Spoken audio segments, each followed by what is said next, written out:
With that, I think we are ready to introduce our panel. I presume green is forward. Yes, this is our legislative panel. The DNR talked us into doing this. We're a lot cheaper than a keynote speaker. But what you don't know is we negotiated a free lunch. So anyway, we've got three panelists that I'm excited to introduce. Representative Peter Fischer is a seventh-term DFLer from Maplewood. Representative Josh Heintzeman is a sixth-term Republican from Nisswa, Lake Country. These two gentlemen co-chair the House Environment and Natural Resources Finance and Policy Committee, a unique situation because of the divided House, the even split. Senator Foung Hawj is going to join us here in just a moment. He is running a little bit late, but I think it's imminent. He should be here any minute. I think we can get to a couple questions before he arrives. A couple ground rules, you guys. I've avoided federal issues and some of the baggage that's attached to that. I'd ask that your responses be as state-focused as possible. I fully expect that. So I'll tell everybody here, several of these topics are on the breakout session agenda later today. So you're going to, some of the things we're talking about, there might be more, well, a lot more to learn later today. I'm going to try to mix up my questions to you guys. Some might be logical to go to one of you versus another. If someone wants to jump in then afterwards, that's great. No monologuing. We're going to try to hold to that rule.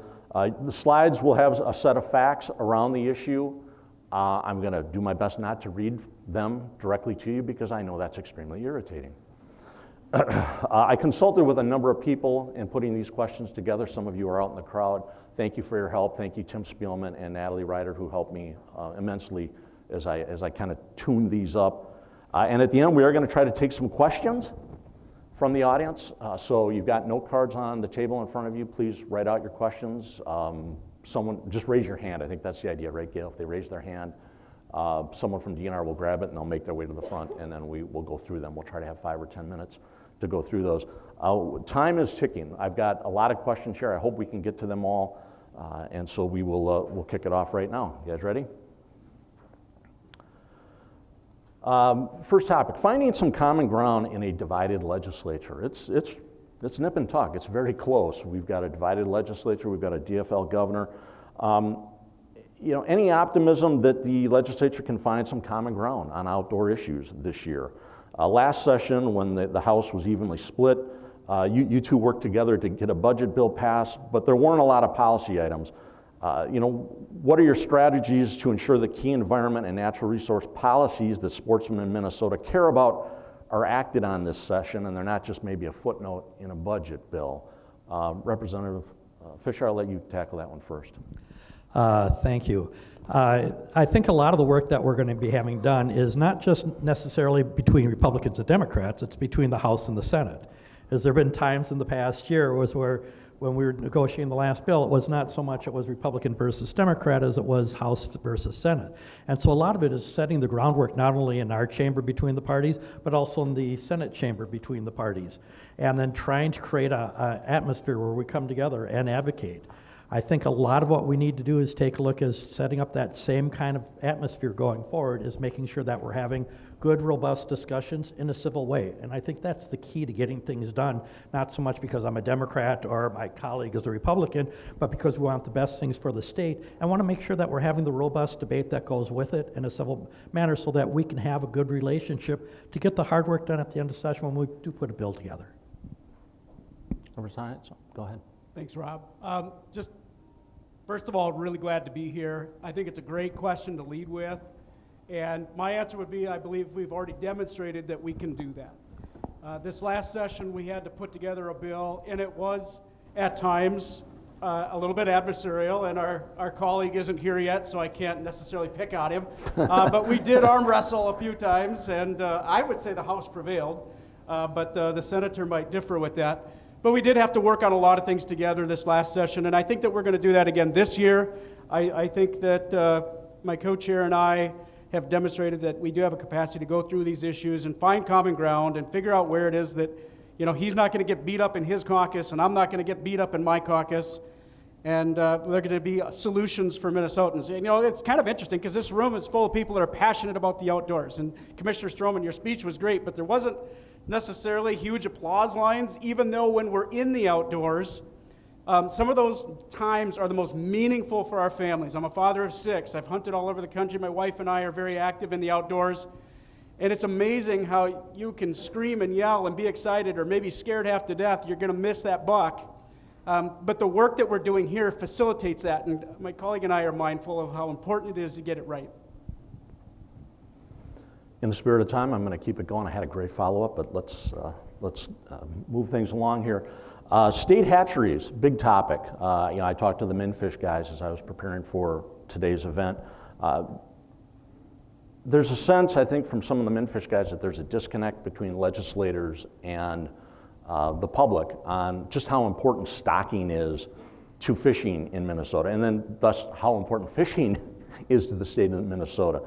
Do legislators see fishing as just fishing, or do they understand that this is a cultural activity that we've got to invest in? Do you guys feel like you understand that maintaining a robust fishery means DNR has to stock, and that takes money? Has stocking and improving our hatcheries, we've got, 15 of them per my notes there. The St. Paul hatchery has been a hot topic of late. Is maintaining and improving those hatcheries so we can maintain a robust stocking regimen a priority for the two of you? I'll start with you, Representative Heintzeman. Sure. There's no question it's an absolute huge priority, but I do look at it maybe a little different than how it was presented, Robin. The way I would say is that I think when folks are out on the water, they've already been to the bait shop, they've already been to the boat shop, they've already been to pick up their license. They expect that their dollars that contribute to that resource are enhancing the opportunity. And that's one really meaningful way that I think Minnesotans can see demonstrated their dollars at work. It's not just enforcement, but it's also management and making sure those resources are as plentiful and abundant as possible so opportunities are just as plentiful and abundant. And what I'll mention is I want to highlight is that over the past few years, we have made some investments through the bonding to make sure that we're addressing the capital needs. It is critical for the fishing to make sure that we have a strong, robust supply of stocking our fish out into our lakes. And where I see it as, it's not just a cultural thing, it's very much a social thing. When I would go out with my kids, it wasn't so much always about the fishing, but always having that opportunity to engage. It's also in other areas. As an example, this past year, Josh Heintzeman and myself were in a boat together with Assistant Commissioner Meyer, and we went to the fishing opener. And we've got that commitment, we're going to do it on the next fishing opener. Because fishing is more than just the recreation out there. It's also about those social connections that can help move us forward as a community. Are senators allowed to come with us? I would be happy to have Senator Foung Hawj join us, particularly if we're in Stillwater. Oh, I look forward to that, yes. With that, we welcome Senator Foung Hawj Thank to you. the legislative panel. Thank you for joining us. You're just in time, Perfect. because the next topic is, all right, crossbows. Yeah, the DNR people are laughing because they know this one means a lot to me. I'm an old archery guy. You don't know my history, but I was a magazine editor in the archery industry for several years. And I came up in a time when crossbows were just regarded as the sign of the devil within the archery industry. We just wrapped up year 3, I believe, of using horizontal bows during what we used to consider the vertical bow season. At the very least, why was there no? This was something you helped lead on. You helped pass this. That's correct. Why was there no hearing on crossbow inclusion? This was a major change to the season. Why didn't we even have a hearing or a public meeting on it? We did, as a matter of fact. We hit it in committee. Maybe it didn't attract large Could you folks. bring a microphone up a little bit? We did have a hearing on the crossbow, and we did talk about it, but it didn't quite make it to prime time, and amendment has to be made on the floor. Amendment was made by Senator Pa, who has been an avid bow hunter for a very long time, and one example that she gives is that she's a small frame person, and she loved hunting, and in similarity to many of us, we're all getting there. We're reaching out 60 and not quite there, but our strength is very much like 65 or 70. And to go through the process of getting health confirmation through chiropractor, even Senator Linsky said, as himself, chiropractic is not necessary to go through that process, and it just slow it down. So, okay, for the sake of time, this is where we are. We got it passed. We've wrapped up 3 years of it. I would like to think most people would agree it was a massive liberalization of the season. Given that we did that, and we've got a DNR that's looking for new funding sources, isn't that, or wasn't that, I think isn't that an opportunity to create some more funding? Should we charge a $5 endorsement perhaps, so that folks want this, like I say, incredible liberalization of the archery season? Yeah, they got to pay a little bit more. Do either of you have an opinion on that? So I think that this is an important topic for both chambers to weigh in on. I'm glad we're visiting about it. I carried the continuation for another year this last cycle, and on that particular bill there was a hearing. I just wanted to make sure that folks know that this is something we're all looking for input on, but I would also agree with my Senate colleague that this is something that is probably more popular than we expected. Even though there are definitely outliers, I'm happy to hear all those sides, and I hope that I don't disappoint my vertical bow friends. But there is a noticeable increase in those participating in the archery season, and that is part of what the idea is here, is they're getting more people out in the woods. And if there is a tool that can help bridge the gap between those that are in favor or see problems or what have you, I think that we're all open to that in terms of finding maybe some common ground there. We'll see what the session holds. No doubt about it. We had a DNR press release this week that shows like 50% of the people during the archery season are using crossbows. Immensely popular. Can't argue with that. We've seen it in other states too. But those of us who spend time out using these devices know just how easy it is to get very good with a crossbow quickly, and that's not originally what the bow hunting season was about. I'm sorry to jump on you so quickly. That's you just okay. got in the door. But thanks. The House came to your defense, Senator. Thanks for thank you very much. I do know that it's maybe it has its own simpleness and also some difficulty too. You know, how you use the compound bow versus the crossbow. The crossbow you still have to crank as well, so it takes some effort in that mechanism of cranking. Although after you complete the cranking, you know, it's stable and you may have more chance of aiming better. It has its own distraction, you know, where you can just pick it up and shoot. But I would say, you know, it helps those of us who, you know, the strength is not there, for sure. Thank you. All right, we'll make that the last word because I got another fun topic. Yeah, trumpeter swans. Have you heard about trumpeter swans? This is something I've been bringing up for about 10 years in my column, and I guess everyone just thinks it's a crazy Rob issue, but you know, to paraphrase Alexander Haig, I'm in control at the Roundtable right now, so I'm gonna ask this question. We've got officially, what's the number? 55,000 trumpeter swans on the landscape. 52,000 as of 2022. Massive conservation success story. Thank you, Carol Henderson, and everyone else who was responsible for restoring this species to Minnesota. Yep, absolutely. But the cold hard fact is you can have too much of a good thing, and this population is growing exponentially. That's not hyperbole. Per the last DNR survey, the population was increasing by 3,300 a year. I'm not a math whiz, but 4 years later, that would put us at 65,000 trumpeter swans on the landscape. These things weigh twice as much as a Canada goose. That means you've got the equivalent of 130,000 Canada geese biomass on the landscape. There's been a lot of reporting on the fact that these critters drive out other waterfowl. We're going to talk about ducks later. How do we help ducks?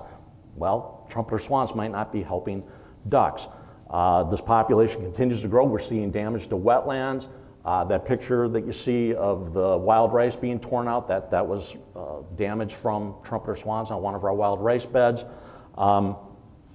What's wrong with a limited season on these birds? I'll start with Representative Fischer, I think, on this one. Thank you, Rob. I think one of the things that we have to take a look at is as the population is restoring, is being cautious as we move forward on this. And I've seen other areas where we've had wildlife, where we've had rapid population declines. Moose would be one as an example. When I started in the legislature 12 years ago, we were in real crisis there. And so what we have to be careful is recognize that sometimes we're going through cycles here, and sometimes we also have to take a break to make sure that we don't move too quick and put us in a bad situation again.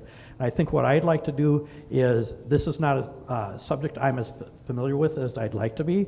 I want to make sure that we're following the science. I'd look forward to the DNRs to take a look at what are they seeing, what are they expecting, and how sustainable is it going to be. How much of what we're seeing right now is being impacted by climate conditions out there, as an example. And the reason I'm tying this in is because, as an example, is that when we have hunting for our deer population goes up and down, it depends a lot of times is what's happening with the snowpack out there. If we have a very severe winter, it impacts our deer population. So these are some of the questions that I need to have answered and the science behind before I'm going to commit to anything. But what I do want to say is, let's have those discussions. Let's get the discussion going on them. Let's have the science brought forward to us and talk about it and put together a long-term plan to evaluate it and put something into place. Heintzeman, any thoughts?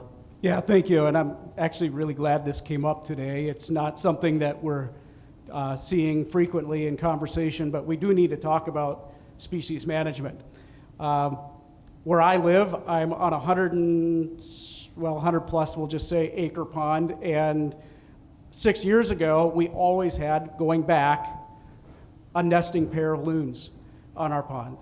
And as populations of swans have increased, we got to watch firsthand as that nesting pair is no longer there and they haven't come back.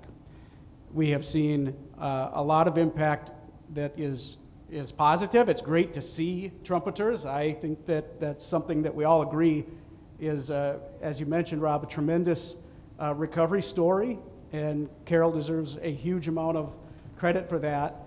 But just like other populations, and we could talk about wolves, we could talk about coyotes, we could talk about other things, there's always a give and a take. And in this case, that we might be at that point where we need to talk about a season, and I believe there should be a hearing on that. We should have a longer conversation and look at the science. Real quick, Senator, any thoughts? Yeah, I thought Thomas Swan is one of our treasure in our state. It draws visitors to our state and generate economies. I like to rely on the science and want to rely on research done by DNR. I know sometimes they're wildlife, so they have to interfere. One wildlife may interfere other habitat, but I like to rely on research and want to hear even from our tribal community as well before making further decision. I think some of the bands there's some limited harvest on some of the Ojibwe reservations because of their concerns about wild rice. I guess it just goes, in 1962 there was a species called the giant Canada goose that was rediscovered down in Rochester. Then a group came along called Geese Unlimited, and they were focused on spreading those geese around the state. They actually worked themselves out of jobs because we now have unlimited geese. I don't understand the disconnect. To me, a swan is a giant goose. These plants, they're delicious, and I feel like this is an issue that everyone's uncomfortable with for some reason. But enough said. Thank you for your input, gentlemen.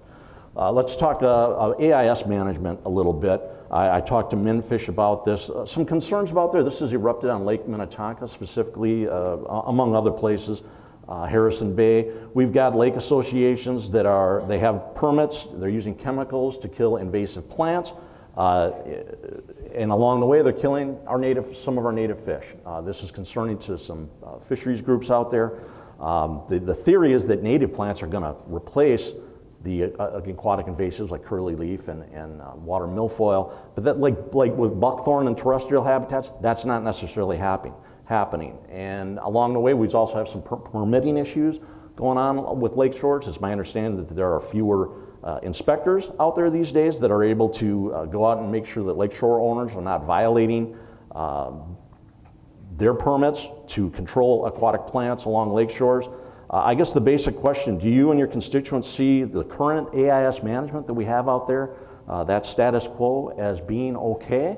If not, do you think there's something we should do about it? Representative Heintzeman, you're in Lake Country. This come up with your constituents? All the time. Yeah, it comes up absolutely all the time. And I am happy to tell you, Rep, that we did do something this last session. Some of you might be familiar with the Community Grants Program that was created as a part of the new renewal of the ENRTF. And we worked together to allow counties to be able to apply for grants. There have been some cuts in this category. And that might help backfill some of that where we have seen maybe a negative impact of a cut, and making sure that communities who have a need can make an application to the DNR through that community grants program. They can also use that for a number of other things that previously might not have been allowed or were not allowed, and so we're very proud of that. It doesn't mean that we've come up with a end-all solution, but that's one option, and there's probably a lot of other things we could talk about that we could work to find some more options for lakes like Minnetonka. Senator Hur, this coming Yes, up on and your I side like- of the Capitol? Yeah, I'd like to second Chair Heintzeman there. We worked together, worked very hard on passing the community grant program on under Environmental Trust Fund, and I like to encourage our agency, our DNR agency, to be expedient in putting the RFP out as quickly as possible, so that we, community can tap into the funding to resolve issue that may be arising in their community on AIS. Thank you. And one thing I didn't tell everybody at the beginning, the panelists here were aware of the topics before this. They didn't see specific questions, so I want a full disclosure on that. Fun next topic, wolf hunting. Yes, this is something we all can't get enough of. We've been reporting on it at Outdoor News for decades and decades. It appears that federal wolf delisting is gathering some steam. We've got legislation moving in Congress. The Trump administration had the executive branch had a new plan being created. The Trump administration, I think 6 weeks ago, said they're putting a halt to that, which means delisting is probably going to accelerate. If that happens, should reinstating some sort of limited wolf hunt be an immediate priority? We've got a wolf plan. Appendix 3 of the wolf plan breaks down how that would occur. My sense is that could happen fairly quickly, but if it didn't happen quickly enough, how do your constituents feel? How do you feel about the wolf issue? Should legislative directive require a wolf season in Minnesota sooner than later? Minnesota set an exemplary example with its wolf hunts in 2012, 13, and 14. I think we can do it again. Representative Fischer, you want to start with that one? Certainly, and this is one that I want to make very clear. Is in the past, I've carried the bill in the House to ban the recreational hunting of wolves. I feel very strong on that. It's something I hear very strongly from people in my district on. Also, one of the things, and one of the things that really guides me toward that is that so often when we have recreational hunting of wolves, it has an unintended consequence, and that is breaking up the wolf pack. And when a wolf pack gets broken up, you end up with more lone wolves. And when you have more lone wolves, you have more crossover and conflict with people who've got ranching operations, et cetera. We have more livestock loss, et cetera. Typically, when we've had, from the science that I've seen on the crossover and the loss of wolf predation onto our cattle or our livestock out there, is that it's typically a lone wolf and not a pack of wolves. And so the more that we can reduce the lone wolves and making sure we're keeping our packs intact, I think that's the way to work at it. I would say what we have to be looking at in those kind of situations is making sure that there's strong compensation for those who lose livestock, and making sure that we're staying very strong and keeping our packs whole out there. Representative Heintzeman, I'm guessing you have a different view. Why don't you jump in? Chair Fischer and I have a little bit different perspective on this, that's for sure. You know, we definitely see a difference in how certain parts of the state view this versus others, and I don't begrudge anybody a difference of opinion, but I will tell you there's no amount of money that you can offer a family who's just had their pet killed, or a farmer who's just lost a calf his kids have been raising. Maybe a example like that is more prominent in outstate Minnesota, and I've certainly been there for families in their lawn overlooking an attack site. And that's something that sticks with you. And I'm trying really hard to find a path forward through this on a personal level and professional level. I think there's a way that we can get there, and it may be that the United States Congress, we've already seen the bill pass through the House, we're now waiting on the Senate, will take that issue and bring it back to a state level decision as opposed to something like what we've seen previously where a court in California decides for us. I think that Minnesotans can work together to manage the wolf pack. Doesn't matter if we're talking about swans or wolves or other animals, other species. We need species management for healthy populations and to protect our cattle, to protect pets, and maybe even potentially have an impact on white-tailed deer. We know that there are lots of examples where there is a negative, and as long as populations are kept in check, I think everybody agrees we want wolves, we want healthy populations, we want to protect livestock and pets. Definitely some different viewpoints. Thank you, guys. Duck hunting and the quality of duck hunting remains a big issue. It's something, again, I've been reporting on for years. The number of waterfowl stamps that we sell in Minnesota has plunged since the 80s. It's plunged really even since 2002. I'm curious, are you legislators hearing about this from your constituents? Do you feel like that we should be more aggressive on duck management? We've got a duck summit coming up. Dennis Anderson has pushed very hard on that at the Star Tribune. It's going to be held in March. Do you hear, one issue is kind of how liberalized some of the seasons have gotten. We've got youth waterfowl. We've got an early teal season. We ended the 4 p.m. closure. Are you hearing from your constituents? Maybe I'll start with you, Senator, here. Are you hearing from your constituents that we've liberalized waterfowl hunting too much and perhaps that's having an impact on duck numbers and the quality of duck hunting in the state? One of the great things that we have in our state is that we have a strong agency. Like in association, you have Pheasant Forever and also Duck Unlimited that are our partner in this and making sure that we're making the right decision in terms of protecting the duck population, conserving it, and allow seasonal hunt on duck for our outdoor heritage. So I think good management. I will fall back into the science before making any other decision that we're making forward. Yeah. One of you two want to jump in?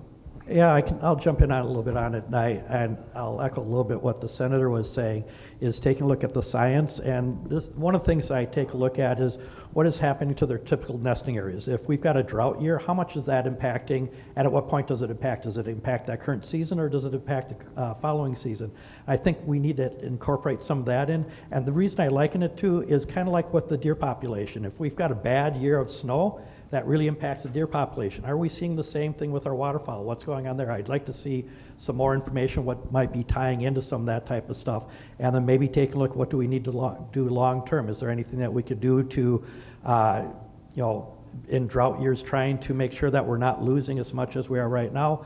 And also comes down to is we've had a lot of development in the Twin Cities areas. Have we lost areas that used to be good nesting places? So I guess what I'm looking at is, are there things that are out in the environment that have changed and that can influence that and to help provide us more? Because I think it's important is, I hear from a lot of people who like to be able to go out and do the hunting for the waterfowl, and we want to make sure that we know what's going on so that we can make sure we've got a sustainable population for the future.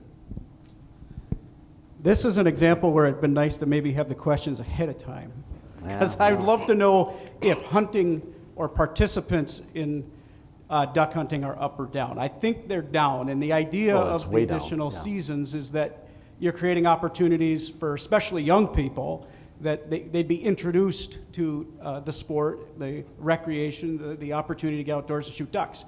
So I'm not sure that would be necessarily a solution, but there are lots and lots of other things we're working on regarding habitat and so on and so forth to try to work with our friends in Ducks Unlimited and Pheasants Forever and other programs, they're working on providing access to hunting birds. So I have a lot of questions as to what maybe the answer is in terms of participation versus what we need to do to further encourage more ducks.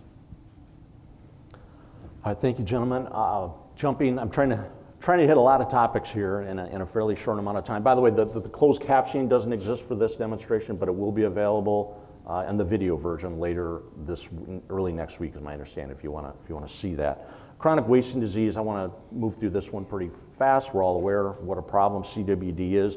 I think it's worth pointing out. If you look at the number of CWD positives in wild deer this year and last year, 44% of CWD positives in the history of Minnesota, wild deer since 2010, since we found our first one, have been in the past 18 months. This is clearly accelerating. That coincides, the DNR has said we've got a 5% plus endemic rate in parts of the state. We have to back off. The best science says we're wasting our money once it gets to that level. It's my understanding, I just found out yesterday, that we're not doing targeted culling anywhere in the state this year with CWD. Are your constituents comfortable with a less aggressive approach? And the DNR might quibble or argue that they're not being less aggressive, that they're encouraging hunters to do some of that work. But it feels like we're being less aggressive with CWD management. I'm just worried that we're going to look, Southeast Minnesota is going to look like Wisconsin endemic rates in 5 to 10 years.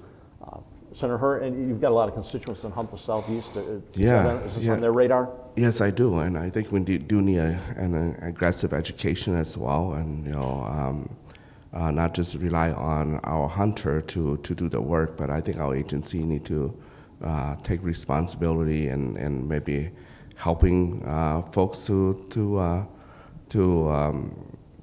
sort out the CW situation that we're facing right now. I do have large number of percentage in the metro that go out to southeast Minnesota and hunt, and it's making them nervous, and they're not hunting mainly for trophy, but they're hunting for food as well. And we want them to go out there without afraid, it might pick up any disease, although right now it's not proven how CW is affecting human, but it's a cautionary situation, and they're not very informed, or don't know how to take action in terms of CWD. So it's a great concern of mine, and we'll make sure that we'll continue to put legislation in place into helping the DNR. Any quick thoughts, guys? A lot of it comes down to is making sure that we continue the testing that we have out there, making sure we're getting the research done as to what's happening to get further rapid testing occurring, making sure that we've got the opportunity for the dumpsters that the DNR's had out there in the past, making sure that we're continuing that work because it is spreading. And I've got members of my own family who go out and deer hunting. They want to be able to continue that sport. And as the senator mentioned, a lot of times it's not just the sport of it, it's for feeding their families too, is being able to have that benefit. No question, it's about feeding our families and about the camaraderie and the tradition in Minnesota. This is a huge issue. It's an interesting question though, Rob, because I don't necessarily hear from a lot of constituents saying, this is my number one issue.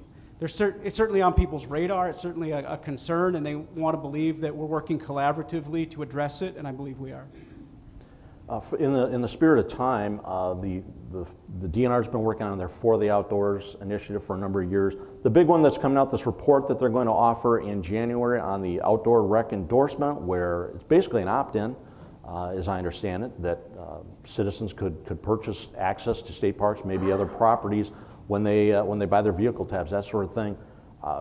Strikes me as a pretty good idea, maybe the best idea to come out of the For the Outdoors effort over the past several years. Representative Heintzeman, you're a Republican. You guys generally don't like fees, but this would, I think, replace an existing fee, and it's an opt-in. What's your take? I think that you're right. Generally, that's something that I'd have a problem with. There's no question that raising fees and taxes and so on and so forth is controversial. But I do think that people are looking also for opportunities to share the fact that they're supporting the outdoors. It's an opt-in, as you said, and I think there's a lot of support there. We got to do more to protect and to enhance and to preserve opportunities. Nobody likes going to a state park and seeing rundown facilities. They want to see something that they can be proud of, and that's something that I think that this sort of lends to. A lot of agreement on it, I think. Representative Fischer, what do you think of the idea? I'm a strong supporter of it. I think we had a bill on that coming through, and that's one of the things that we were pushing forward. I know that there's a little bit more work that we're going to be continuing to do, but this is something that I think is a great way to have people endorse, and we've seen the example in other states where this has really been able to raise some significant funds. And as was being mentioned, it's an option to opt in. It's not required of everybody, but I think most people in Minnesota strongly support the environment, and a lot of people will do it. Moose hunting. You may have heard that the bands are taking a few moose now. The state hunt ended, I believe, in 2012.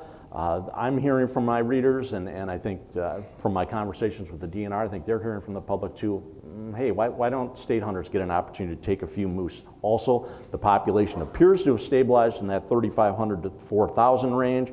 The DNR is receptive to a hunt. There's talk, do we need a new moose plan that maybe allows that to happen? I don't know how long it would take to create a new moose plan, and maybe we're going to hear about this more during some breakout sessions. But is it time to give the state a little bit of access to the moose, the relatively stable moose population we have in the Northeast? We could generate some funds with licensed dollars. Senator Hur, what do you think? Small moose hunt, should the legislature be pushing for that? Yeah, it depends on whether the population is now sustainable. Going to rely on the call on the DNR. This is a similar point of view. You just mentioned about our state part. It's very much the same. So I believe that maybe right now it's time to open up moose hunt, but do so carefully with the right management. People treasure the majestic creature that we have here in our state, and some do like to harvest for trophy as well. And it's not easy to hunt this majestic creature as well. It takes time, takes calculation, takes effort. So I think it's time to look into that. You guys have an opinion? I'm sure my colleague will have a slightly different opinion than I do. I remember when I was first elected, as I mentioned earlier, is that we were in a crisis. We weren't sure we were going to have a moose herd left. Yeah, the population was in free fall. Right, it was in free 15 fall. years ago, yeah. And the concern I have is I'd be very cautious on approaching for a moose hunt. I'd want to be very deliberate, because the last thing I want to do is we open up and start having limited moose hunt, and then all of a sudden we go into free fall again. So having experienced that, I'm very hesitant. Not saying I would totally rule it out, but I want to make sure that we would do it very thoughtfully and slowly over time, just because of what I remember seeing when I first came into the legislature. I'm one of those few people that's had the opportunity to participate in a moose hunt. If you visit Senator Heintzeman's office, you'll see the moose that our group harvested hanging on the wall. Very nice 53-inch animal, and it's an incredible opportunity if we were to be able to bring back the moose hunt. I would say this, though, and I hate to disappoint my friend Nails, but we probably need to have the wolf populations in those areas under control before we have a more serious conversation about it. I know the population has stabilized, but I think that is definitely a contributor to calf mortality. And we need to be cautious, as I think the theme is amongst us as chairs in the environment subject area. But that's something that I think would help ease my concern, is if we had predators under control, them to be easier to kind of look and figure out what the management opportunity might be. Good responses, you guys. Firearm safety, I know from personal experience with my daughter here this past year how challenging it can be, especially in the metro area. I see heads nodding out there. To get a young person enrolled in a firearm safety class. We've pushed so hard on R3, recruitment, retention, reactivation, and yet I'm hearing from folks who are in the midst of some of these adult onset classes and these other efforts. At the foundational level, we've got these overbooked classes. Learn to hunt events are relatively meaningless without basic firearms education. We also have volunteer instructors out there that are starting to age out. We don't need to go deep into this, but are you hearing this from your constituents also? Should we be investing more in this program? This Go is ahead. mine. Well, I have 6 kids, guys. This has been so challenging. yeah, it's And I real, hear man. from constituents all the time. Okay.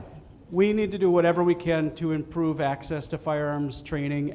Safety is such an important thing to all of us, and I'm open to any ideas that my colleagues would have. I think we can work collaboratively on this. I think that's something we could do this year. And I would definitely agree. One of the things I'd like to highlight is very much is I've got kids who've been out hunters. And one of the things that they had is that when they were going through the program, this is oh geez, too long ago, that they had partnered with some of the outdoor groups that were in the area, the deer hunters, the bow hunters, etc.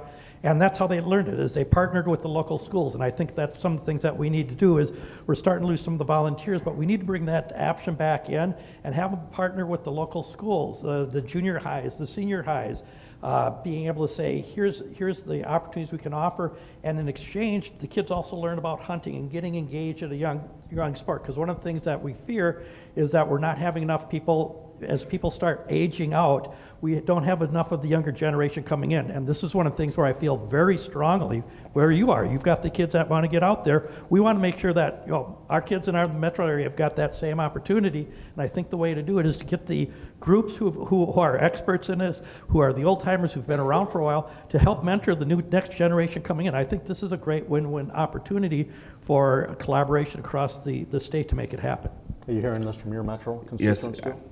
absolutely, and it's also a concern of mine too. How the population in the urban core is growing tremendously, and especially our diverse communities here. And I want to shout out to the Environmental Trust Fund community grants one more time, because I think there's opportunity here where agency out there, independent agency out there can help the DNR, can apply and get the grant and recruit young people and get into a retention, get them and explore the great outdoor again with firearm safety. Definitely have some agreement on that one, bipartisan, and I didn't have time to get to it, but there's also talk of that state trap range. That would certainly help pull this off. Let's talk lead tackle for just a moment. I don't think anyone disputes lead is toxic. I personally don't believe that lead is having population level impacts on any species in Minnesota. I choose non-toxics because I don't want to leave lead on the landscape that's going to kill some scavenger. Nonetheless, it's still poison. We have been kind of leaving it to industry to make this transition, but the big steps in terms of eliminating lead use out there have tended to be regulatory. We banned it on SNAs as well as a few other public lands. Of course, the feds banned it with waterfowl many decades ago. Are you hearing from your constituents on this? Tungsten has helped on the ice fishing side. That's great non-toxic. But the market doesn't seem to be changing dramatically on the ammunition side. Is this something regulatorily that we should expand and accelerate on public lands? I bet Representative Heintzeman's got an opinion on this. Education and buyback. I think those are some great tools, certainly for the angling side of this. On You the support other, buybacks, that's correct. Okay. On the other side with the ammunition, there are some really significant concerns that folks like myself have relative to the availability of ammunition, and of course, creating another potential conflict for those that are out in the field if you start passing law that interrupts, a historic time with families and so on and so forth. There are, I think, a number of places where we do have agreement, but outright bans, no. Okay. Representative Fischer, I bet you want to chime in.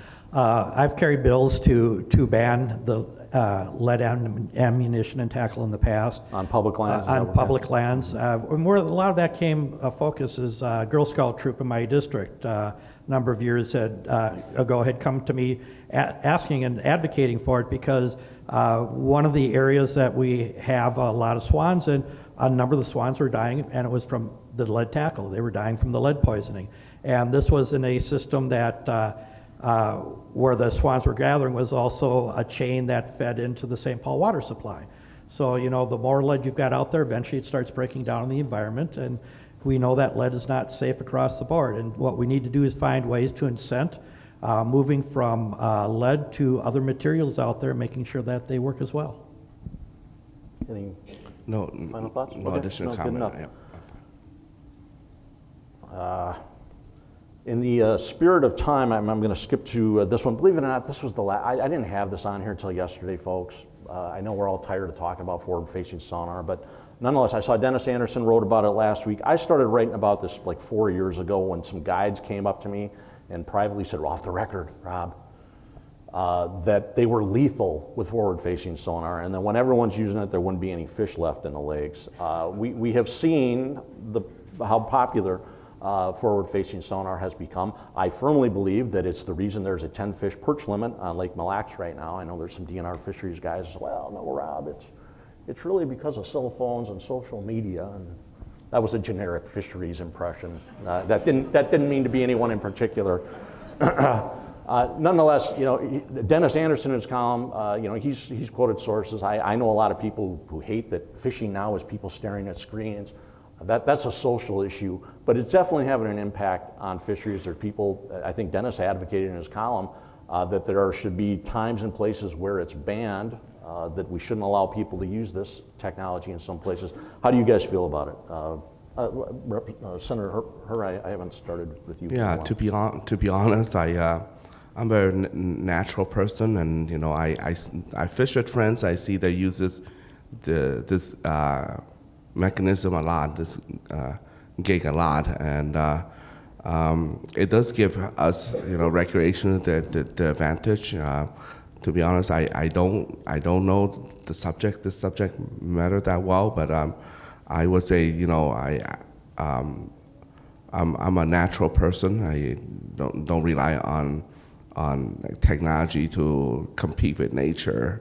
Although I know it brings in enjoyment to many family, and people love it. Especially the winter time when you try to catch fish. It's hard to ice fishing and dig one hole and find out it's not there. Dig without the sonar here helping, and so I see folks that catch abundant fish with sonar during winter time. So I see the benefit of it during the winter. Once you've used it, it's very, very hard not to use it. Exactly. Okay, that's for sure. You guys have quick thoughts? Just want to hear more on it. I don't know this area as well as some of the others. I did surprise these guys with this topic. Yeah, so this would be something that I'd be open to hearing more discussion and hearing from all sides on. I think this is one that I can see the benefits of it. I can also see the concerns. So it's one I'd have to learn more. For our family, this is about having time for more other activities in the boat. We're going to do a little fishing. I happen to have some of this technology in my boat. We get on fish, we catch our fish. More often than not, we release our fish. If we do see species impacting problems, well then we're going to have to cross that bridge and figure out what we need to do to protect that resource. But once we're done fishing, then we can move on to something else. It's really something that I think younger people especially appreciate, being able to compete in a way that maybe grandpa didn't or can't, might not have in his boat. So, there's a lot of really interesting things happening. And I'll just tell you, before long, we're not even going to be talking about forward-facing sonar anymore. It's going to be omni. It's going to be, all around us. We're going to have a full picture of our surroundings. And, we're just going to continue to have to watch it closely. I know this will be on the agenda with the DNR a little, with one of the breakout sessions later today too. Final topic. I specifically wanted to surprise you guys with this one. I didn't want you to prepare for this. I wanted to catch you off guard with it. We put dedicated funding on the ballot after about a 10-year battle in 2008. It passed with 57% of the vote. I think everyone in this room would scream loud that it's been a tremendous success. It's coming up again, probably it's got to be on the ballot by, I don't know the exact year, 2032, something like that. Will you guys support it? I hope you're still in the legislature. If you are, will you support dedicated funding? For me, absolutely. I just been through the retirement party of Mark Johnson, and We have, when you're in a group, you have a small talk from here and there, and everybody there, brought in the topic of the legacy, that the reason we're all here together because of legacy. And this is not just a matter of folks in my caucus, but I even talked to Representative McNamara in the House, and he really strongly support that. I'm glad that we have the legacy. So it's bipartisan, and absolutely I will support. Representative Fischer? Very strong, yes. All right, well, we've given the Republican the most time to think about it. Where do you fall on this, Mr. Heintzeman? We just had the renewal of the ENRTF. Yeah. And I think that tells us a number of things, two specifically. Number one, Minnesotans are going to support something that benefits the environment on the ballot. Number two, I think it tells us it can also change. And if you look at the language, it changed from the previous renewal. I think this could change too. And one of the things we should probably be talking about is things like, could LCCMR, that's the ENRTF, could that be funding more things like another really popular amongst the public thing, like we're going to support our hatcheries? It's controversial, believe it or not, but I think it should. As it's written now, it'd be a little bit challenging for us to figure that out. Could the legacy amendment change? Yeah, I think it could change, and there's things that we need to talk about, like we talked earlier, aging infrastructure around the state. Community grants program was modified with the help of bipartisan support. I think that this is something we need to talk about going on the road. Maybe another branch should be continuing to take care of our lands and buildings and infrastructure with this tool. There's never enough money to take care of what we already have. And when we talk about acquiring more acres like we did today, what's the most common thing I hear from people? We don't take care of what we have. We need to make that investment, not just in new, but in what we have. All right, well, thank you for that thoughtful answer. And Senator Herr brought up Mark Johnson. How about a round of applause for that guy? Are you here, Mark? Woo! There he is, he's back there. Yeah. Mark has been a longtime friend and a great public servant and advocate for conservation. So thanks for everything that you have done, Mark, and happy retirement. We got a few minutes, I believe, for audience questions. Gail, did we get much? I see another one back here.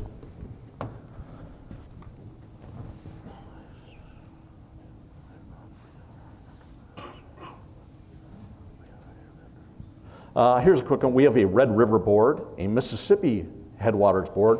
What is your response to a potential Minnesota River Coordinating Commission, given the continued degraded water quality and quantity problems in the Minnesota River? I believe they're trying to create a commission with some legislation for that this year. How do you guys feel about that? I will say I'm open to it, depending what the final details are on it. I know it's been tried in the past, and there was something done in that area, and it was disbanded. So I'd be kind of curious to make sure that it was done properly this time around. What do you think, Representative Heintzeman? First, I've personally thought about that for a while, so I need to have more information, kind of like my colleague. The same. All right, good. The obligatory wake boat question: how will you ensure lakes and fishing resources are not damaged by wake boats? This has been a controversial one for several years. Are you hearing about it, Senator? The damage wake boats cause to the bottom of lakes with their deep, the waves they create? Yeah, and I think if legislation needed, my doors are open for that as well. I do have some concerns out there about the wake boats as the damage can be done. I know there's some studies that have come out. The big concern I have is that we've got so many lakes in the area in our state that are shallow that it can have a negative impact on. So I've got reservations about the expanded use of wake boats in the state of Minnesota. That's got to be an issue up in Lake Country there. Yeah, so I hear about it. There's no question that there's a number of groups that are very oriented on working to produce some kind of regulation on wake boats. It's been a theme through the conversation today, and that has been looking for the science, and we do have some on wake boats, but we also need to think about, well, what are we trying to protect? What are we trying to enhance? And if we are seeing species impacts, that's something that should trigger a longer, more thoughtful conversation. I propose legislation to mimic personal watercraft rules. I think that's a starting point for wake boats. That might be something that we could find agreement on. But to outright ban or to create much more egregious, or egregious is a strong word, much more aggressive, thank you, sorts of legislation, I think that would be a challenge. There's so many families that benefit from activities around the state, and there's always an interaction. We're always trying to mitigate whatever negative there might be. Next thing we could talk about is, which is mind-blowing to me, you know, you got pontoon boats now with 1,000 horsepower running around Gull Lake. It's just a constant sort of discussion, and we want to make sure that we have the best policies to address those kinds of questions. Wow, we've got a whole stack here, gang. Let's see.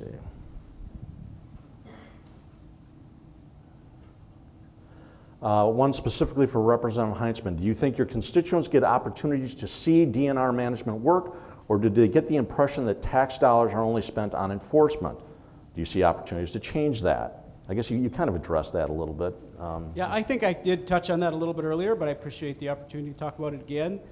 No matter what the activity, I believe there's always going to be an opportunity for better transparency, and conversations hopefully will allow for that as folks get to better understand the job or what the potential mission is of one activity or another within DNR.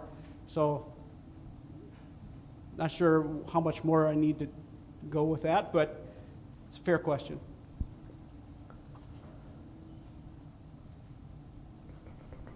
I apologize, gentlemen, I'm cranking through these quickly. You know, one quick question we didn't get to is kind of the interface between the DNR and the legislature.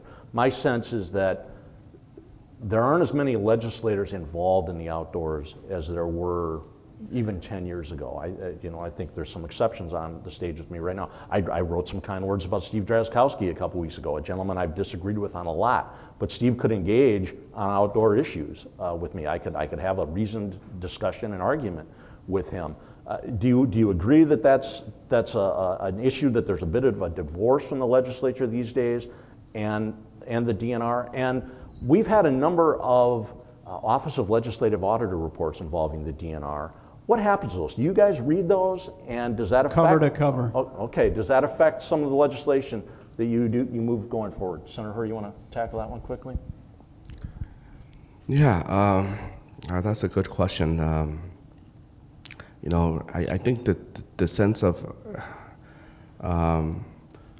I agree. I agree in to some degree. Although there's legislator from the urban core like myself are very outdoor oriented too. So we still continue to expand, outdoor participation and carry on the outdoor heritage that we have here in our state. And so I think it's continued. It just shifted to a different nature. We have incoming of new Americans who are elected into both House and the Senate, and we're very engaged in the Minnesota Great Outdoors. So that is to be continued. Representative Heintzeman, look like you wanted to chime in. This is a really good question, and I think that I'll use an example. So Chair Fischer has a background in the golf industry and understands water use and irrigation, and I lean on Chair Fischer for questions related to those kinds of things. And I hope that legislators that aren't as familiar with the outdoors, maybe they don't have that background, they lean on those of us that maybe do, and there's that opportunity for some collaboration. The challenge comes in when you have communities maybe that aren't as outside as others, and it's not anything disparaging to point out that we need to work together. A lot of people from metro communities will come to mind to recreate. It's something that is going to be front and center for us, and as long as we're understanding of each other's challenges as they're coming to us in the legislature, we're in pretty good shape. But it certainly is better when there's more of us that have that background to fall back on, and it helps take down barriers. And I will add on to it is besides leaning on each other, is there are a number of times where we're trying to have our open doors. We do have open doors for anyone who wants to meet with us, or whether it's the administration or not. that doesn't mean we're always going to agree. There's always going to be some tension between policymakers and those who carry it out on a day-to-day basis. And sometimes it's because what we take a look at may seem real easy to us, but when you get into the devil of the details of executing it, it becomes much different and much more complicated. And that's why we've got to keep a good relationship going. It's one of the things that I've appreciated this past year. I think one of the things that helped is a little bit is, having that time, as I mentioned earlier, for the three of us to get in a boat and just spend some other time. And I know this next fishing opener, Senator Hur is going to join us. And I think that's some of the things that we have to do is keeping those lines of communication open. Doesn't mean we're always going to agree, but we want to make sure we keep that conversation going. And that's important for all of us up here on the stage.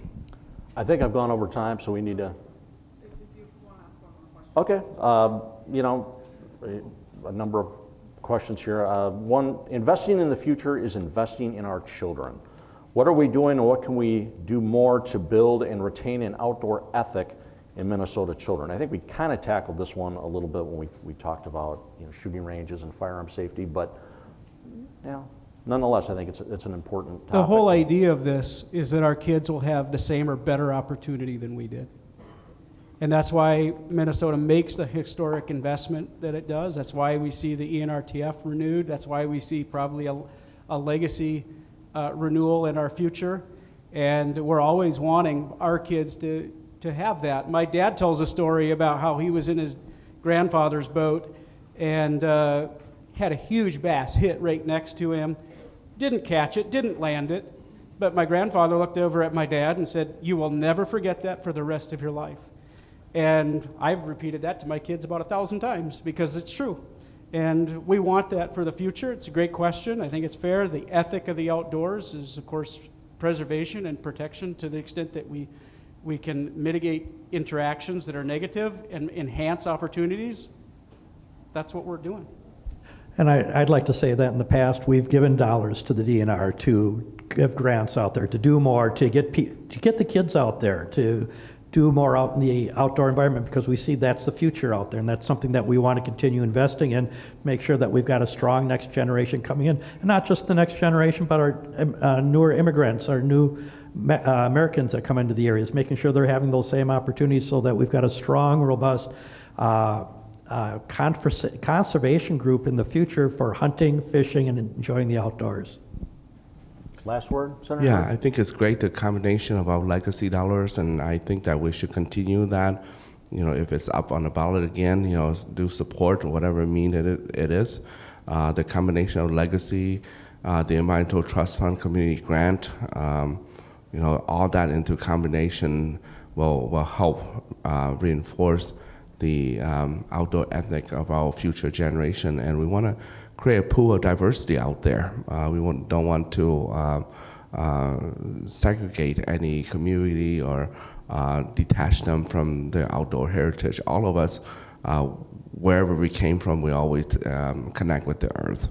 As civilization, work, industrial, help some people to, not help, but remove some people away from getting more intact with nature, but love the story about my grandfather and grandchildren. And earlier I did say that I'm more a natural fisherman, so I'm not a grandfather, but perhaps I am a grandfather in some degree, versus someone fishing with sonar. But I look forward to a better day ahead of us with our children. But we had to do it now. We had to do it now with the community grant that we have and with the legacy program that we have in place. Well, with that, folks, thank you for your attention. I know this was a grinder of a session. We cranked through a lot of topics. Thank you for your attention. Thank you for the DNR for giving us a healthy amount of space to address all these topics. Thank you so much for the panelists who joined us. Senator Hur, I know I appreciate you getting here, and I appreciate the rapport between the two co-chairs. That means a lot to us taxpayers that want to see folks working together. So thank all three of you, and thanks for hosting us.